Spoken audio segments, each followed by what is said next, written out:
Welcome to the Empowerment Show, a podcast designed to empower women like you to take control of your lives, make informed decisions, and redefine success on your own terms, beyond the noise of influencer culture.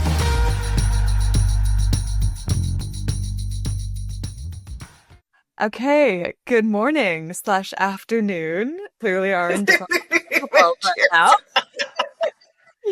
All right, yes. Okay, I'm in Sacramento currently, visiting my family. Adama, Sam, where are you? I am in New York at home. And I'm visiting New York, obviously. What? Tell us before we dive in. What brings us to New York today, Sam? Why'd you decide to come this weekend? Adama and I, of course, work together. And more recently, she came over to the firm where I work. So we're working even more closely together. It's a work trip, or are we having fun? Well, ish. I mean, we have a couple projects that we're working on, and we just couldn't get more than like 15 or 30 uninterrupted minutes on Zoom. Like people were constantly booking over it, and the time was just sort of eroding. And Plus the time difference and yeah. So I suggested a few days ago, why don't I just take a red eye and we can kind of knock things out over the weekend instead of playing this bad Zoom date game that we were playing. And then so I'm here and, we've got a couple meetings and of course we're talking to you. So. All right. Well, the FOMO is real and I've been very excited to sit down and talk about what you both do. So to give our listeners a bit of a preview of how this day is going to go, I'm going to interview Adama and Sam about lobbying. They both have been in the industry for a while, and I'll let them tell you more about their careers. But I thought I would set the stage to talk about why we are covering this topic today, lobbying, and also what is it? Why does it exist? As of 2024, there were over 13,000 registered lobbyists in the United States. And those range from federal lobbyists to state lobbyists to local lobbyists. I'll let them explain to you how that works. And the growth of this profession really is a signal of how expanding influence and advocacy is becoming more and more important. In California, there's roughly 3,200 lobbyists. So of those 13,000, 3,200 are in California. I was going to say, I bet we are over 10%, so yeah, that doesn't shock me. And actually, it's a 10% increase from the previous session in terms of how many are registered now. So we'd love to get into that. Just a bit of background on why lobbying exists, because, I think everybody knows that lobbying is a thing, but maybe doesn't know why. So it's a natural extension of democratic processes and the need for organized advocacy. There are a few main drivers, including the ability to represent interests. So as governments around the globe, especially in the United States, have become more complex, industries and organizations and interest groups need specialized advocates like Adama and Sam to represent their concerns and perspectives to lawmakers. It's a matter of expertise and access. Elected officials cannot be experts on every topic, so lobbyists oftentimes are filling knowledge gaps and helping educate them on the issues that they represent. It's also a signal of economic and political power. Powerful industries and interest groups have recognized that having dedicated professionals to advocate for them is more effective than informal approaches. It's also a matter of First Amendment rights. In the U.S., the right to petition the government is protected by the First Amendment, which gives lobbyists a constitutional foundation. For the redress of grievances, which is very important. Very important. Oh, yeah, amen. And then also professionalization and specialization. So as the role of lobbyists has become more essential, it's evolved as a career path requiring specialized skills, including policy analysis, relationship building, communication, and legal knowledge. So I'm super excited to hear from you both today about lobbying and your experiences, your tips, your tricks, your stories, all of that. So now that I've set the stage, babe, we're going to talk about kind of day-to-day life. So I'd love to hear from both of you about your jobs and just kind of explain for our listeners or viewers, what does a lobbyist do? Or you want me to go first? You start. You're looking, girl, you're up. Sure. Well, I will say, Maddie, actually, that even though advocacy isn't kind of a uniquely American job, the way that we do it and the laws surrounding it are uniquely American. And in fact, often when I represent clients from outside of the country who are trying to work with and around the US, even they are kind of like, what is all of this? And so I think there are misconceptions even from people who think they understand what lobbying is And that ranges from people in very high level positions in very large corporations, especially if they're not acclimated to that sort of environment, and especially if they work internationally. So appreciate getting the chance to talk about this today. So I guess I have kind of a non-traditional path to being a lobbyist. My parents, my whole family were very working class. They weren't politically active. I didn't even know what a lobbyist was. I think I have said previously, like I wanted to be a lawyer or a professional wrestler growing up. So, again, this is that. And when my daughter was born and I started getting more politically engaged, I realized how many professions sort of exist across the spectrum in this space. And that's not just lawyers. It's not just people who come from political families, even though certainly there's a lot of both of those things, but really people who came up from communities or in certain jobs with very specific needs and just sort of took on or were elevated to the role to speak for those people. And so really in the US, just about anyone can, and many do have a lobbyist. That's teachers, nurses, doctors, corporations, labor unions, child care organizers. I mean, really, it's across the spectrum. And so you do not actually have to have any specific background or training in order to be a lobbyist, because we need people who can, to your earlier point, provide expertise and insight to legislators on a variety of subjects. And so, maybe you went to MIT or Harvard, great. But if the subject is talking about childcare resources in an urban community, can you even speak to that? Do you have lived experience? So there's just this very wide range of people from nonprofits to corporate interests who are engaged in the space. I was pretty unique in that I did work on the Hill in California for a while. We call it the building in California, not the Hill, but, and from there, I actually went out and started my own firm. And so it was unusual, both because you did what, Sam? I was 30, and we've looked it up. There is one other woman who beat me by a month in state history that we can find as a firm founder. We're going to find her. And I think her 70th birthday is this week. So it's pretty rare. Oh my goodness. Okay. Yeah. So, but started when I was 30, and all of my clients were nonprofit or cause-based at the time. So that's shifted over the years. It's been, 14 years or so since then. But, really was looking at folks who didn't have resources, who couldn't politically contribute, who didn't really even hardly have the money to hire me a lot of times. And one of the reasons I developed so much budget expertise was trying to resource clients so that they could pay for things like, advocacy and other resources. So my experience was a little different. It was atypical, but I think it's important because it demonstrates just this range of ways that you can get into the field and how really important it is for kind of any issue area or any constituency to have a voice or someone advising them how to get their voice heard. Got it. Wow. 30. That's my age now. The idea of starting my own lobbying company. Yeah. That's just crazy. I'm just very right. So yeah, but I will tell you, my daughter, who now just graduated from college, was very young then, and even at a low dollar amount as a new lobbyist, it was more affordable for me to be my own boss than it was to pay for childcare. Yeah, so crazy. Yeah, childcare. We need to have a whole episode on that at some point. My goodness.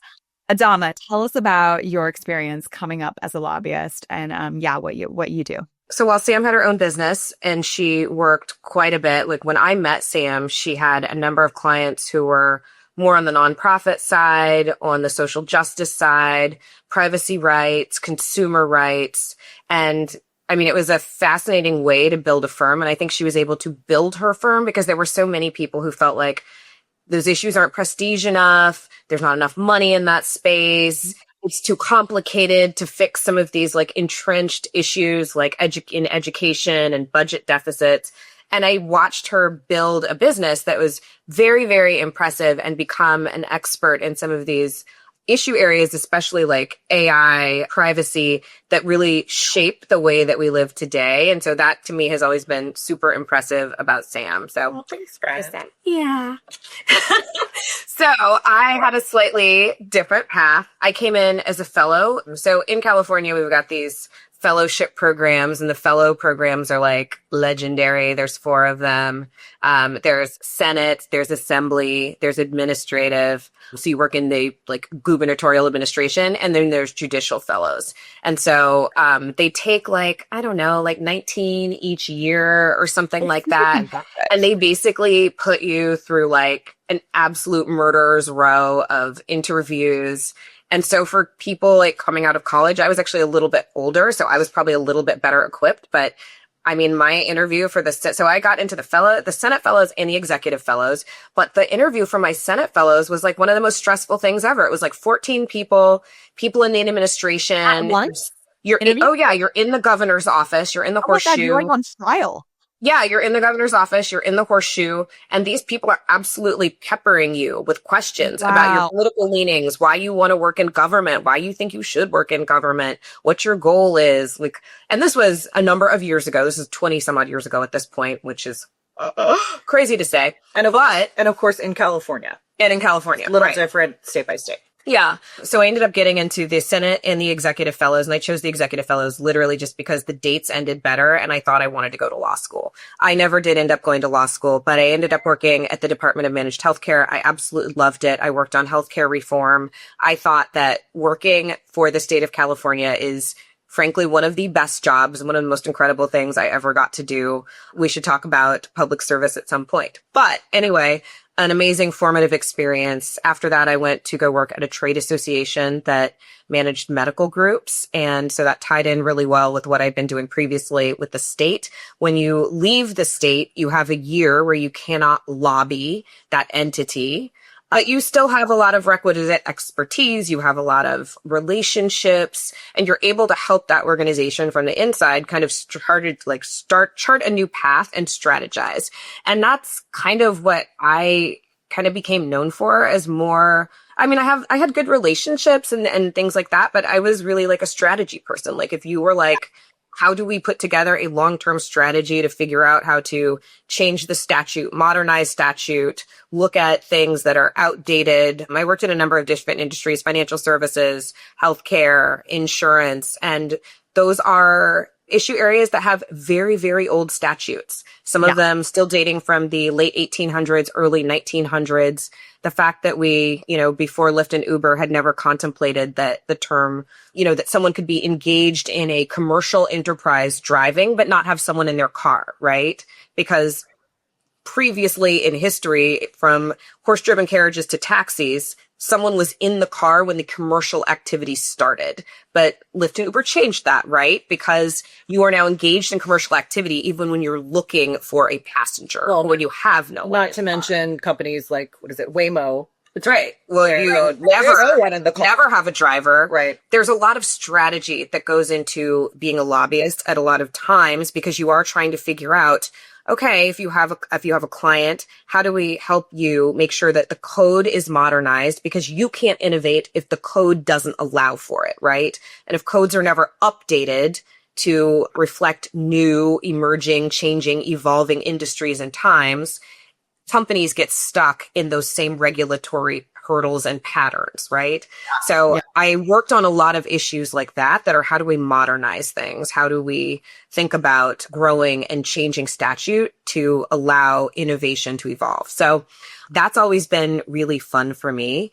But then the relationship building, I mean, I like elected officials, which is like a weird thing to say. And to be clear, I would never run for office. I think that's super weird because like the idea of calling someone and being like, hi, my name's Adama, send me money is like insane. I would never do it. What voice was that? Just like Kermit the Frog.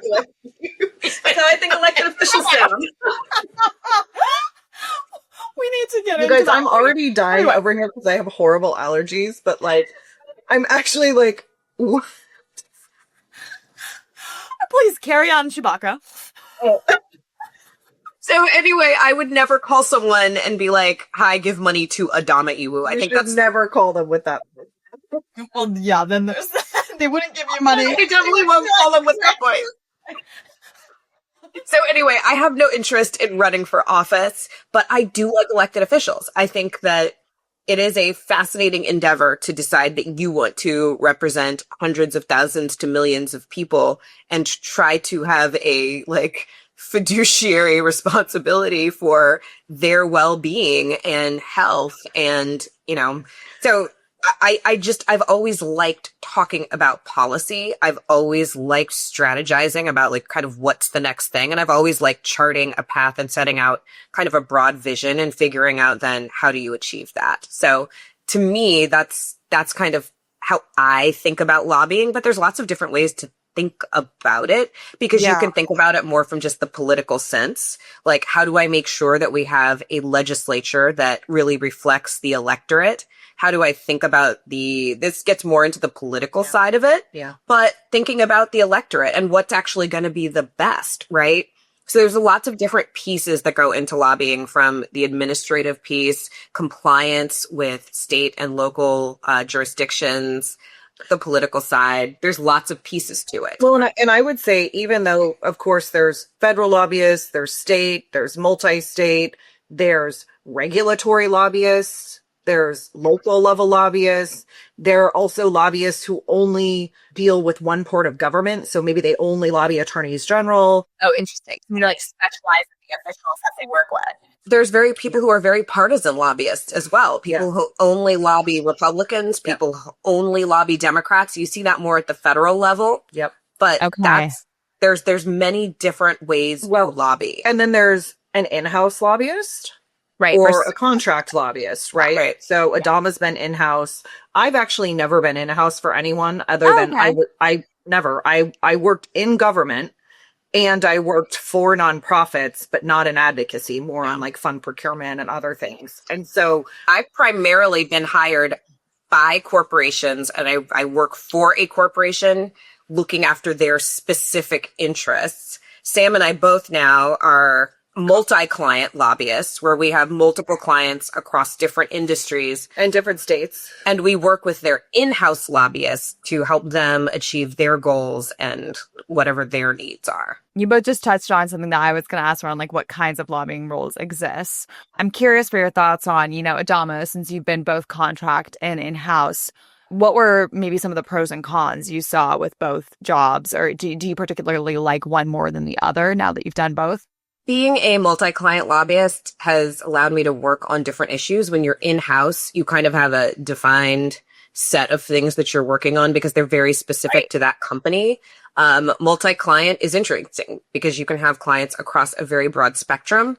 But when you are in-house, you also get a lot of very specialized knowledge, right? Because you start to understand exactly how that particular company works, how they make money, how their executives think about growth, how their executives are thinking about innovation. You get a lot more insight into a company when you are in-house. But I've found both to be, frankly, really interesting. Yeah, I mean, there's so many dynamics that you can engage in. There's so many more relationships and opportunities and even ways to sort of cross-pollinate when you have multiple clients. Of course, the challenge is that there's a lot of mouths to feed. And so how do you make sure that your client who has, in real or not, real or perceived, an emerging important issue, right? To them, it is life or death. It may not be comparatively. It might not even be across your other clients, but, people need to feel taken care of. They need education. They need to understand what's happening. They need to get connected. And so you might have 5 completely different things going on in different issue areas and in even different states in the same week.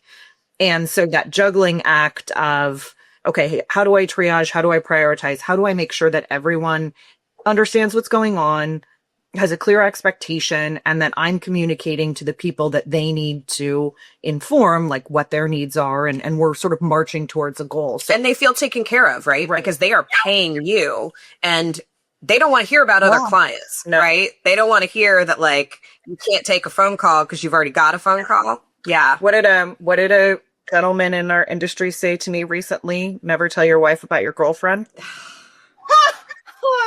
Oh, man. Okay, that's a really good segue, actually. Like, sounds like there's a lot of personalities and, a lot of maybe some hand-holding. Tell us about a week in both of your lives. I know you both work together now, but, just taking like the macro view of like, what are you spending your time on? Like, if somebody's interested in pursuing this career path, what is what are their days going to look like? Talk about that. So probably look pretty different for both of us, actually. Okay. Yeah, if you want to do my day, I don't know. You start. Okay. So I'm, of course, based in California, but I do work also outside of California, and California is very, very large. So it's very unusual for me to go more than a week without traveling. Wow. Okay. Huh. Even if it's just back and forth to LA or back and forth to San Francisco, and within the state, it's still, it's a 1 hour flight back and forth. So that's an easy 1 day commute, less easy if you're doing it twice a week. But 30% or so of California's legislature is in LA. That's where their issues are. That's where they're based. That's where their offices are. And if you have constituency issues down there that you're trying to help clients solve, maybe you need to spend 3 days in San Diego.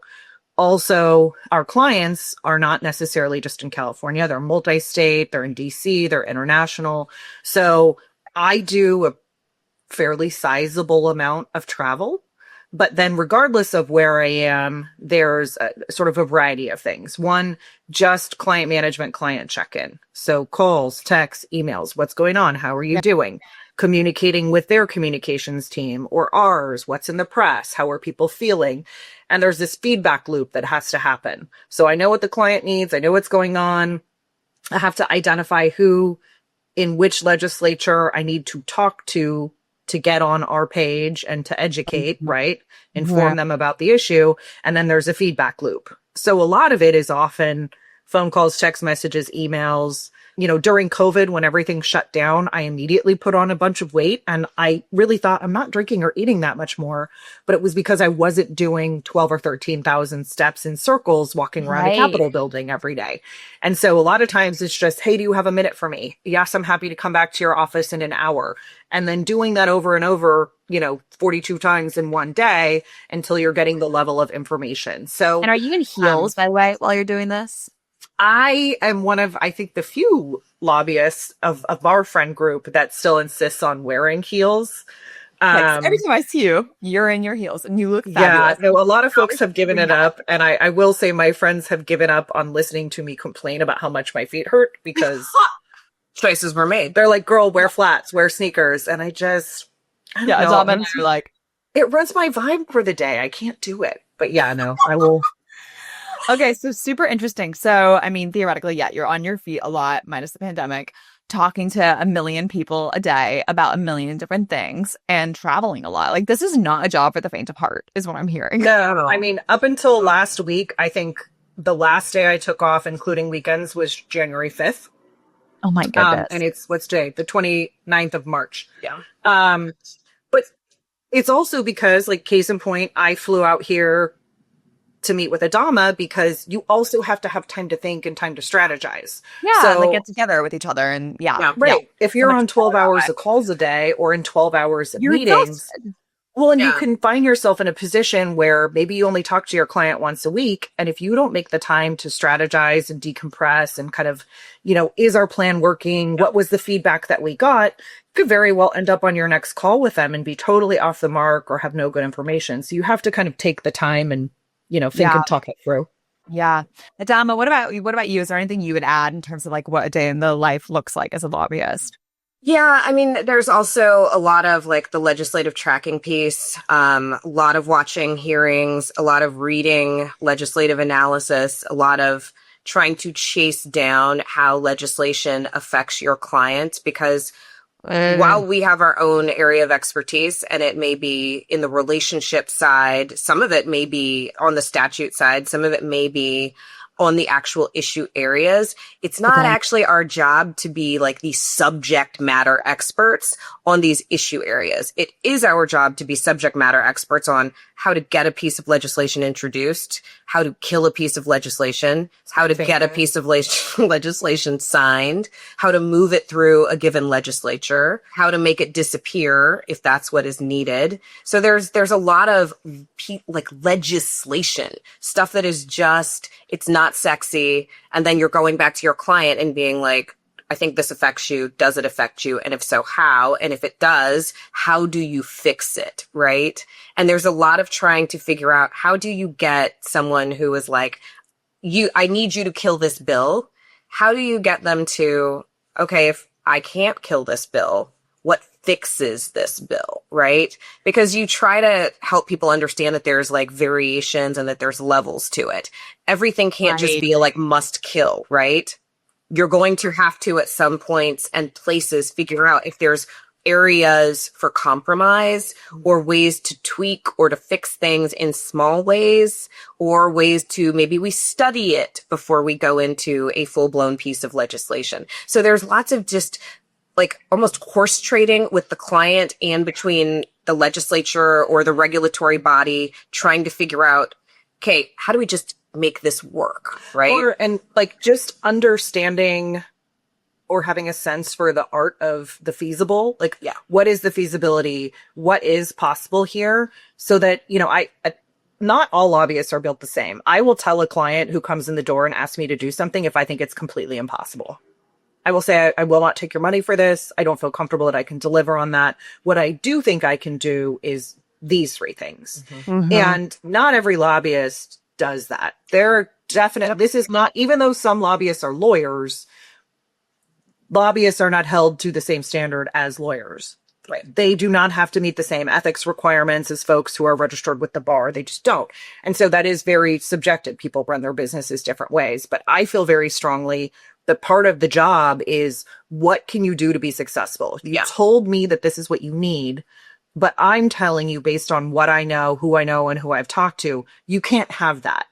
And so what can you have? And I've had to fire, on the other side of it, I've had to fire lobbyists who have said, hey, we can do this. Yeah, absolutely. And then 2 years on, you're no further on the issue. The law is still adverse. You still can't, open up in that jurisdiction. The statute is still prohibiting your product. So it is so much better when you are willing to tell people, this is possible. This is not possible. This degree is possible. That is not, right? Right. Or it's going to take this much time, right? I mean, on fund procurement issues, I've had clients come in the door who want like $20-30 million. Let me be clear. She said fund procurement, not fun. I heard that. Yes. Thank you for clarifying. Getting money is always fun. Eventually. If you can get it. Until you can't get it. Eventually. Then you're screwed. But yeah, people want to come in the door and they're like, hey, I heard you got all this money for folks. Yes, correct. I did that. Great. I need it in 2 months. No, it's not an ATM. It's not input information, pull out $20 million. Not usually. Sometimes, not usually. And so like expectation setting, all of those things, they're important, because if you fail at that, even if you did all you could and you were correct, but you didn't communicate that well to a client. Right. Manage expectations. It hurts you later, because they're like, I worked with Sam. She didn't get me what I needed, and I will say, of almost 14 years running my own firm, my biggest source of new clients was referral, was word of mouth. And so wow. If you if you don't get good word of mouth, then you're right. So your reputation really matters. Yeah. And then, by the way, it also matters to legislators, right? If you are seen as someone who's collaborative, who is coming in to make things successful, who will work with people on their district priorities, you have a better chance of getting what you need for difficult clients, for, hard to service clients who may have bigger, more difficult asks, if you are someone who is a collaborator. Yeah. Something that's interesting to me is that, so in California, the number of women registered as lobbyists has increased by about 35% between the 2011-12 cycle and the most recent legislative cycle. So can you tell me why you both think we see women entering this field at a faster rate than men? So personally, I think we're better at it. I'm not going to lie. We talked about this last night. Yeah, like I actually think that women are fantastic as lobbyists, because we will lean in to be the subject matter experts, because that's kind of how women operate, right? Yeah. We will lean in to be the subject matter experts. We're going to listen in a very dispassionate way. We are going to be very honest. Most of the time when you're working with women, like, they understand that just coming with vibes is not enough, right? You have to come with some kind of subject matter expertise, whether it's for a client who is looking for something and they're in the, oil or gas field. Great. Maybe you understand the committee that those pieces of legislation are going to run through really well. And so you are going to be very transparent with them about like what their opportunities and chances are. Like if there's an oil client in California, we can tell you things are going to be really difficult for you, right? Yeah. There's going to be some hoops that you're going to have to jump through. First of all, I think it's fantastic because I remember when I was working for a very large insurer in California, there was like a group of lobbyists and there was me and like 2 other women, and we would run around and everybody would call the insurance lobbyists the figs. Fucking insurance guys. Because it was all guys. Guys, there's a boys club. Okay. And it was great. And it was like really cool as more women started like getting, and this was like, I don't know, like 15, almost like years ago. It wasn't even that long ago. Yeah. Okay. But they called us the figs because it was mostly dudes running around doing insurance. And then there was me and like a couple women. And then there started to slowly be more and more women coming in. And it was like great. Yeah. It's really fantastic, frankly. But I think we're better. That's why. So I think there's a couple things going on. I mean, I agree with you. The skill set, I think, does make sense for a lot of women traditionally, like in what people would consider to be that role, even though that wasn't traditionally the case. I think there's a couple things. One, I don't know off the top of my head, but the numbers of women going to and graduating from college is, far exceeding that of men. So obviously that is going to upend leadership roles across the board, maybe not at the same rate, but I do think that has an impact. The other thing is that during COVID, you had folks that really traditionally were older white men, no offense to our colleagues, but traditionally, was who was in the field and had sort of many of whom had gotten there because of familial connections or other type of connections. And to this day, there are still a lot of older men who are in the field, many of whom are really amazing and exceptional and beloved, some of whom we work with. But there are certainly other ones who kind of just phoned it in and took the check from the client and didn't do the work. And COVID helped separate those, right? Yeah. People that were kind of like at or near retirement age and weren't doing the job and weren't building the relationships. Those folks were very easy to spot because everything had to be digital. You couldn't just meet a legislator on the golf course or at Pebble Beach or, at a junket. Of it was kind of like removed. Right. And you had to deal with staff. You had to have people's phone numbers. You had to have people's email addresses. You had to know them to where you could reach out and get actual. You had to be able to work a Zoom. Staff, you had to be able to work a Zoom. And so I think that's real. And I also think, we've talked a lot about this just in terms of when we started, there weren't a lot of women mentors. Like almost all my mentors were men. Yeah. Except for my girlfriends that we were sort of able to piece it together.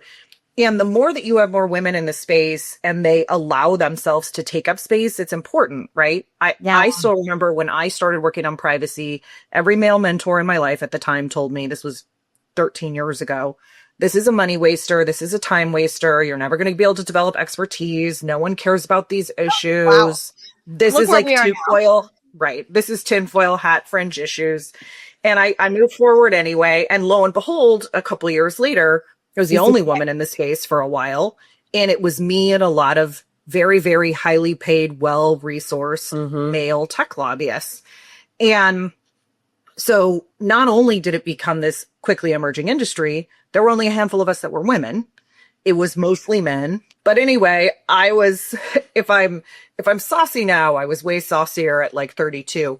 And I remember being with a bunch of the male tech lobbyists. We would do rounds together on a pretty regular basis. And once we would finish talking to folks, we'd have kind of our list of to-dos. Who do we need to follow up with? What meeting do we need to set? What else do we need to do?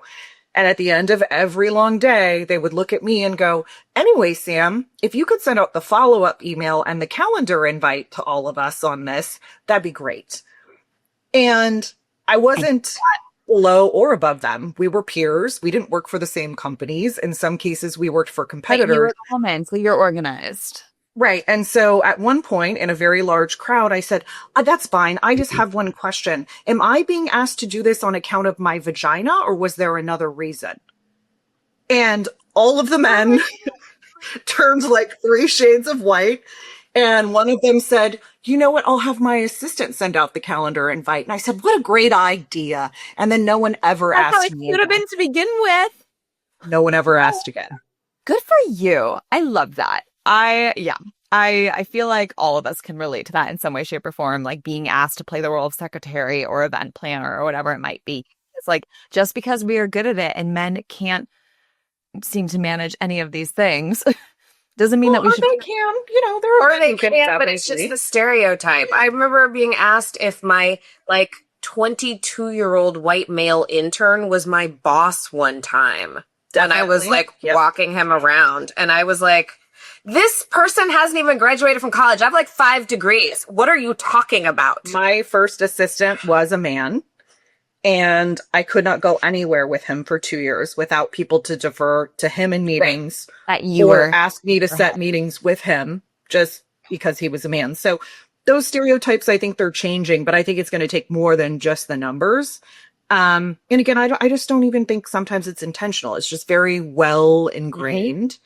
I think fields are opening up for women. I think education is opening things up for women. And I think the discourse around politics and just kind of the egalitization of it, where there's more people who are like, well, if this person can be president, I can absolutely be an advocate. Hello. If this person can be in Congress, like, why can't I?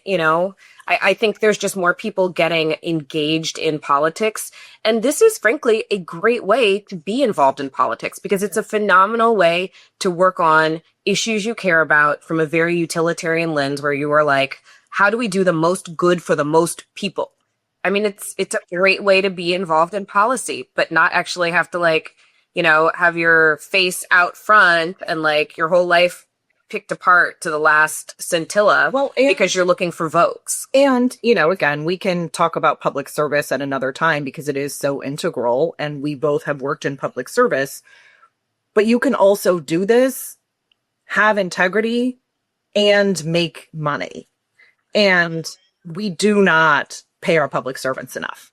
No, definitely not. I mean, I remember when I first met you ladies, and I had just graduated from college and I was working at a political consulting lobbying firm in Sacramento. I remember, a lot of people were telling me you should go work in the building and get some experience working for, a member. And I talked to friends of mine who were doing those jobs and the salaries they were getting paid. I was just like, how do you live off of that? Like as a staffer, so, and even as a member, like they're significantly underpaid. And so it's sad because I think that the kinds of people who end up running for office or like becoming staffers, it's like, okay, is that the only job opportunity that they're ever going to have? And that's why they're pursuing it? Or do they have the funds necessary through other means to be able to go do that as like a passion project? And I was neither of those. Like I had to go make a living. So yeah.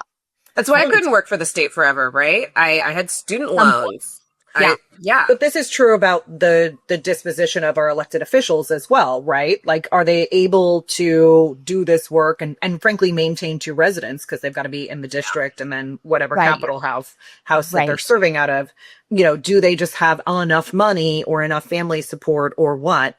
And that's a hard thing when you're looking at, I know when I was getting ready to leave the legislature and my boss was terming out, I had to take a good, hard, long look at who was coming in and what legislators were available to work for. Yeah. And just like you do in lobbying work, because you can always say no, right? But when you were in a legislator's office, it is their political agenda you're running. Mm-hmm. And so you don't really get to disagree with it, right? Like, you just don't get to. And that's important. And so I took a look around and there was very few people that at the time I would have wanted to work with. I had a great boss. We at least aligned on what our beliefs were. And it's just not the case with everyone. And I think as things have become increasingly partisan and even fragmented across parties, it makes it harder for people to sort of find their home in those communities in terms of public service. Yeah. And the pay is bad. And the pay. Yeah, yeah. And we need money, inflation, Lord. Looking back, reflecting on your lobbying careers to date, is there anything that you would have done differently, or maybe something that you've learned that you would give as advice to a young woman, maybe around my age or younger, who's looking to enter this field? I have absolutely zero regrets about working in politics. I think it is the most incredible career. I've gotten to meet amazing people, amazing elected officials. I've gotten to work on legislation that has made a difference on a global level. I've gotten to kind of live out like all of my wildest dreams of working on public service, working to get people that I care about elected, working to change things that I feel like need to be changed. I have absolutely no regrets about it. If I could do anything different, I maybe at the time would have taken the Senate fellowship and worked in the building and worked for an elected official. I feel like I still at some point would love that experience of working directly for an elected member. Working for an administration is a little different. I mean, Schwarzenegger was an elected official, but I didn't work for him, right? Right. I worked for an agency in his administration. So I've always thought working in the building like Sam did, or working on the Hill in DC for, a friend or someone who I can really get behind their political agenda. I've always thought that would be like a fun job towards the end of my career. We'll see. I keep telling her that's a retirement job. Yeah. Okay, well, I mean, I have this pipe dream of running for office one day because I'm crazy, so I know who I'm going to call. Perfect. I am manifesting that right For now. a variety of reasons, some of us are precluded from ever running for office. That's awesome. Sam, what about you? Any advice? I would say don't ask for permission, just do. I get, even when my firm was very small with, 3-4 folks, we had agreements with the UC system, with the CSU system, so California universities, to have interns for credit. And so you could work with us and get 6 units of credit. And so there's a variety of folks that have worked with us that have gone on to of course, this is before I changed over to my very large corporate firm now, but have gone on to work for the UN or for various members of Congress, et cetera, et cetera. One of them actually even works in in Governor Newsom's office now. So they're kind of all over the place. And so I traditionally have had a lot of young people reach out and go, well, how did you do this? And my pathway is not normal, right? Again, I had no family. I didn't have the academic pedigree, none of that. I just sort of decided I was going to do it, and I did it until I was in the space. And then anytime anyone told me I shouldn't be there or couldn't be there, I was like, but I'm here. But yet I persist. And so, and I think, part of that is I had a bunch of horrible nicknames, Eager Beaver and all of these other things, because I just irritated all of the older, especially women lobbyists. And I just feel like what people think about you is none of my business, right? So people aren't thinking about you all the time. And to the degree you are, that means that you're worth thinking about. So collect data points so that you can use them to inform what you're doing. But most haters are just fans. So, take the information. Don't be delulu. Don't pretend like that's not what's happening, but it's really none of your business. Who cares? Okay. You don't like me, but you know what? You're going to respect me and you're going to work with me. Or frankly, I'm going to outwork you so hard and so long, you're going to lose anyway. So Amen. You know what? Just keep it pushing. What people think of you is none of your business, and ask for forgiveness, not permission. Just if you're going to do it, the way to do it is get it done. Agreed. Totally. I love that. Okay, we're going to pivot a bit as we get ready to do part 2 of this interview. But I'd love to hear the most wild story you both have. Wait, hold on. Excuse me. My glass is empty. Yeah, get me more too. If we're going to tell this story, we're going to have to. Okay, because this is the story, right? Full disclosure, listeners, viewers, I know what story I think my friends are going to tell. And it warrants a little pour right now. But so Adama, why don't you set the stage while Sam's getting you your champs? So a number of years ago in California, we had a lot of stuff going on. We had legislators who were having sealed search warrants served by the FBI in the building. We had multiple legislators who were being brought up on a number of charges everywhere from, not living in their district, which is relatively innocuous and very much up for debate, but to things like murder for hire, which is, less ambiguous. So, racketeering, RICO, things like that. And then just, like garden variety bribery, right? I mean, none of it good. Let's be clear. None of it good.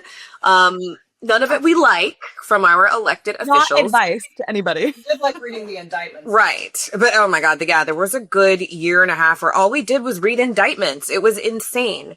So through all of this, I worked for an insurance company, and the chair of the insurance committee, he's someone who I'd known for a long time. He'd been the chair of committee of my primary jurisdiction when he was in the assembly as well as in the Senate. And there were an FBI served a sealed search warrant against this legislator.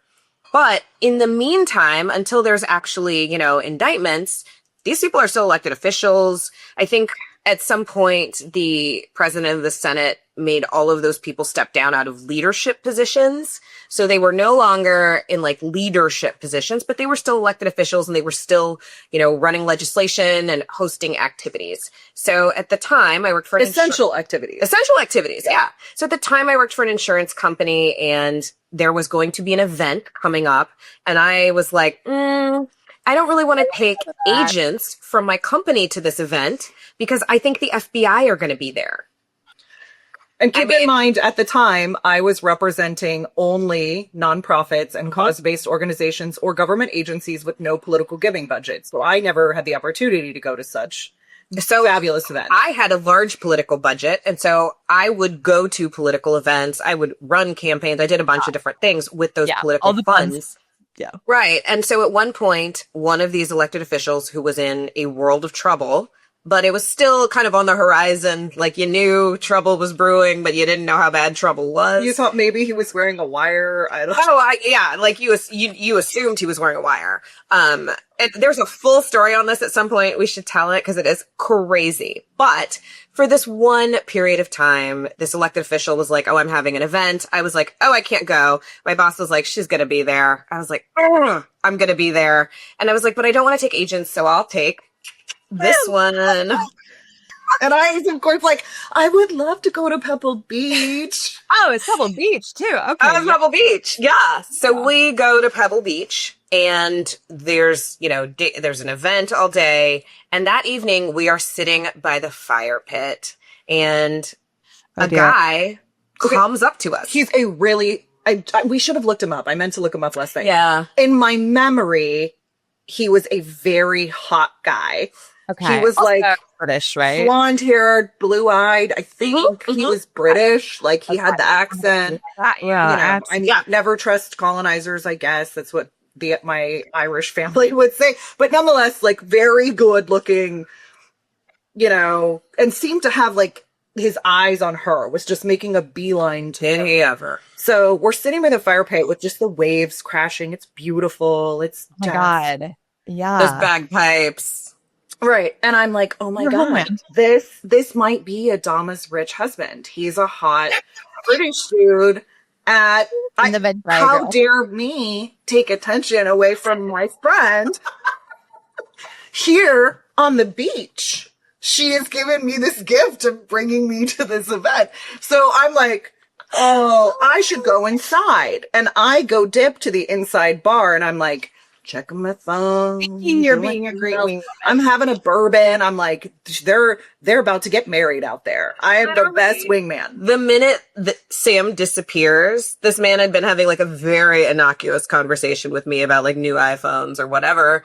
And then he was like, so Adama, I asked him, I think, what are you doing here? And there's only a couple answers when people are at Pebble Beach. It's like, oh, guys trip, golf trip, work event, right? Like there's very few reasons why people are at Pebble Beach.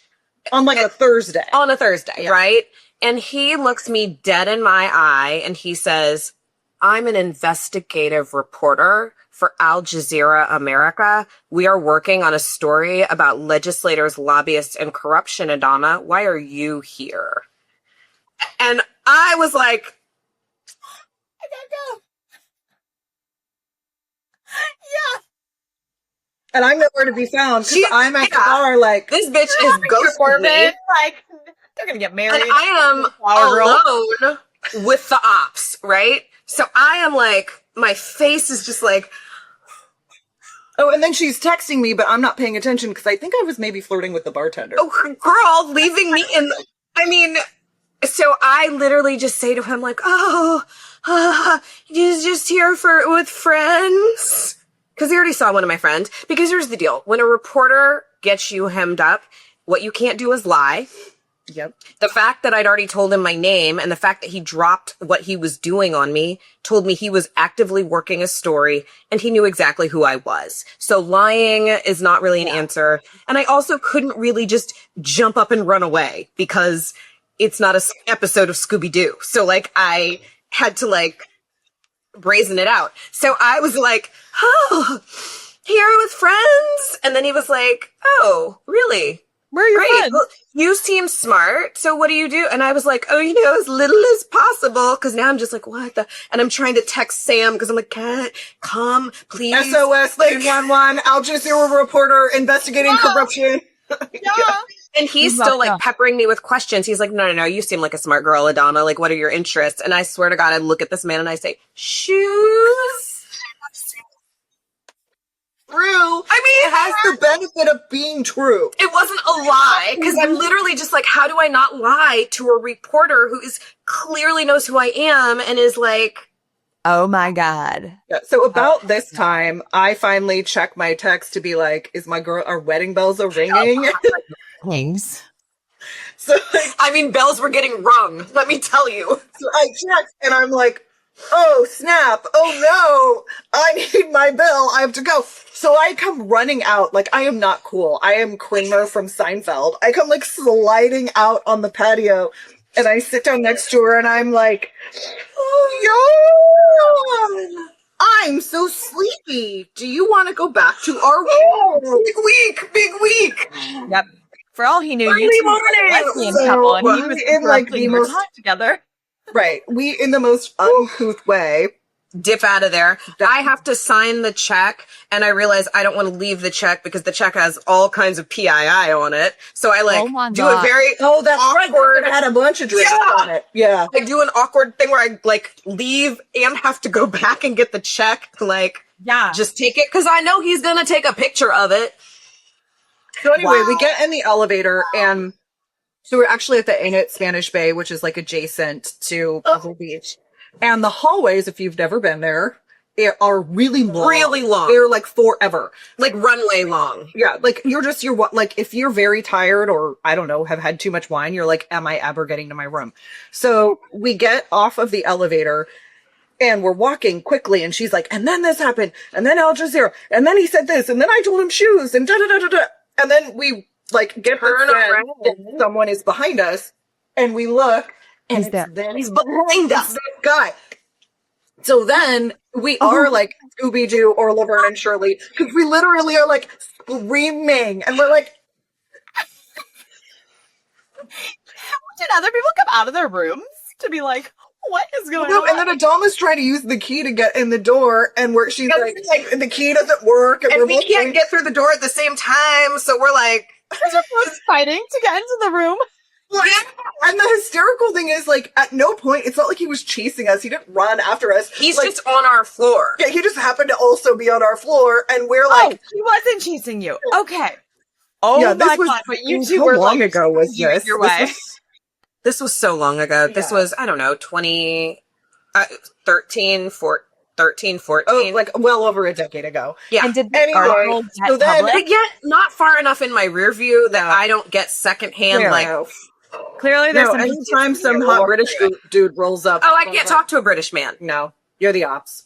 I can't talk to a British man. You're the ops. It's your fee from the BBC, and the PTSD is so extreme. Nope.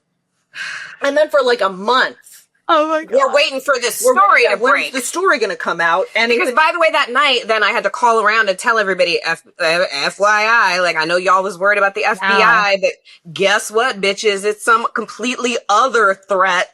right.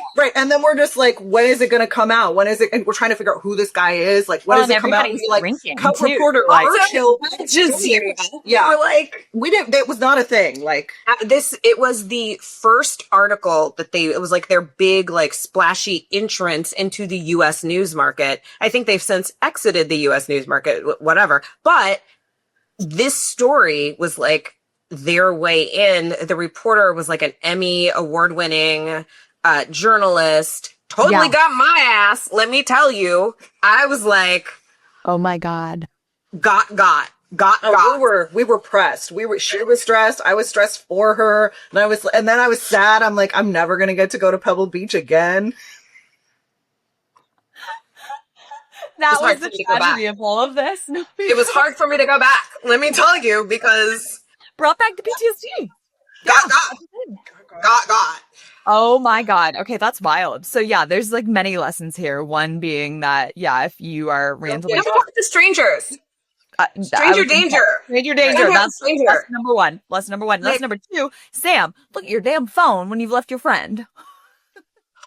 It wasn't that this all transpired in like less than 5 minutes. Yes, it did. I didn't even get to finish it. Okay. I thought you were at the bar having bourbon for like hours and ditched Adama. No, it was like, I mean, my guy was rapid on set. It was top 15 minutes. Yeah, like, this was not a super long time. He had other marks on his like hit list. Let me tell you. I think what the difference is, like, now I've learned if you're going to be a wingman for your girl, like it's kind of like having a baby. Like, I got to keep you in my sights. I shouldn't have. I was inside, and I had my back. We were close, but my back was to her, and I should have been like, "Oh my God, that's actually such good advice." Because, like, even in a bar, if you leave your girlfriend with a guy, and you're not like looking to see, is this guy like, are they vibing, or is this like not? Is he cool? Or is he a reporter from Al Jazeera America working on a story about legislators, lobbyists, and corruption? Because let me tell you, that sentence lives rent free in my mind to this day.